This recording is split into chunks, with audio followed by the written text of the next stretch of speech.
සීතලෙන් නැහැවිලා තියෙන හැම පැත්තෙන්ම කොළ පාටින් පිරුණු කඳුවලින් වටවෙලා තියෙන මේ නගරයට ආපු ගමන්ම මට ඒ දැනුණු අපූරු හැඟීම විස්තර කරන්න බැරි තරම්. ප්‍රධාන නගරින් ඈත්වලා ඒ තියෙන සුන්දර මාර්ගය දිගේ යද්දී මට හමුවුණේ සබාදාමේ අපූර්වත්වය හරි ලස්සනට විදහාපාන තැනක්.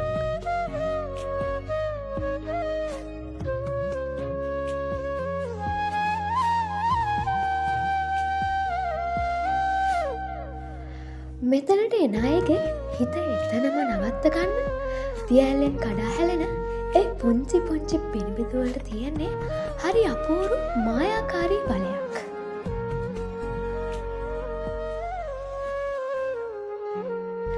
දුම්රිය මාර්ගය දිගේ යනකොට මට මුණ ගැහුණේ ආරුක්කු නවේ පාලම.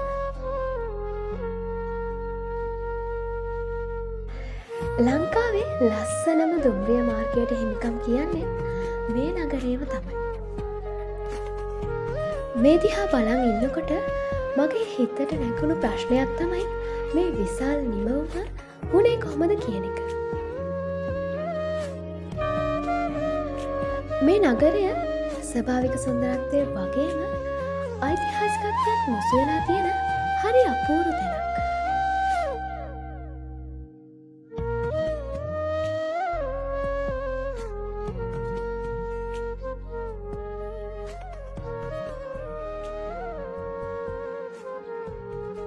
හමාගෙන යන සීතල සුළඟට එකතු වෙන ගන්ටාර නාදය මුළු නගරේටම ආශිර්වාදයක්.